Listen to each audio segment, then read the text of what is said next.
Hello viewers, আশা করি সবাই ভালো আছেন। আল্লাহর রহমতে আমরা ভালো আছি। নিয়ে আসলাম ছোট্ট একটি আপনাদের জন্য রান্নার রেসিপি। তো রেসিপিটি ভালো লাগলে অবশ্যই লাইক কমেন্ট শেয়ার করতে ভুলবেন না। আমি ফুলকপি দিয়ে শিং মাছ দিয়ে আলু দিয়ে রান্না করব, সেটার জন্যই আপনাদের দেখানো।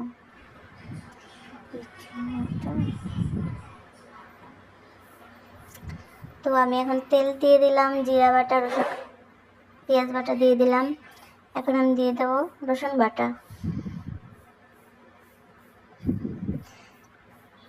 জিরাটা কাঁচা গন্ধ আসবে, তারপর পেঁয়াজ বাটাটা একটু ভেজে নিয়ে পরে আমি রসুন বাটাটা দিয়ে দেবো। এখন সব কিছু দিয়ে আমি ভালো করে বেজে নেব।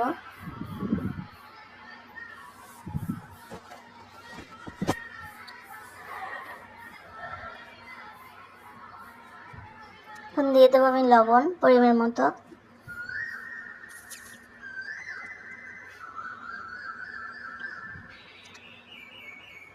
দিয়ে দেবো হলুদের গুঁড়া।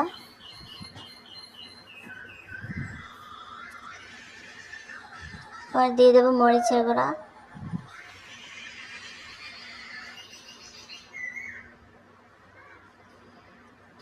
ভালো করে মশলাগুলো ভালো করে কষিয়ে নেব।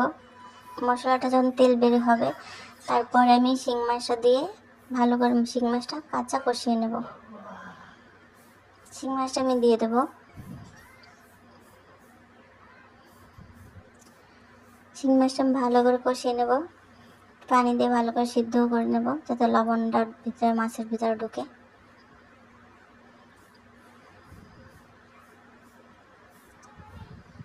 শিং মাছটা আমার হয়ে গেছে, আমি এখন উঠিয়ে নেব।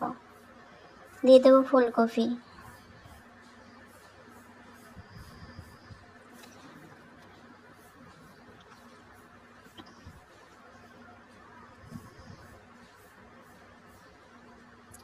ফুলকপিটা আমার দেওয়া হয়ে গেছে, ভালো করে নেড়ে চেড়ে আমি কষিয়ে নেব।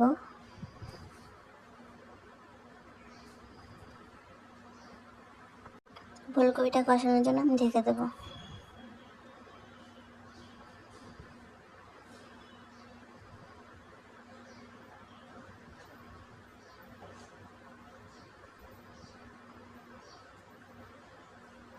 ফুলকপিটা আমার কষানো শেষ, সব মাছগুলো দিয়ে দিলাম, পানি দিয়ে দেবো।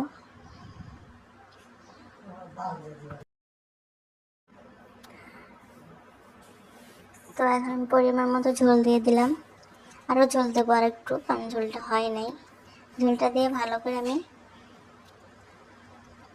রান্না করে নেব। কালারটা কি এসেছে দেখছেন, মনে হচ্ছে গরুর গোশ। তোমার তরকারিটা হওয়ার কাছাকাছি আমি এখন ধনেপাতা দিয়ে দিলাম। ধনেপাতা দিয়ে আমি কিছুক্ষণ বলক পরে তারপরে উঠিয়ে নেব।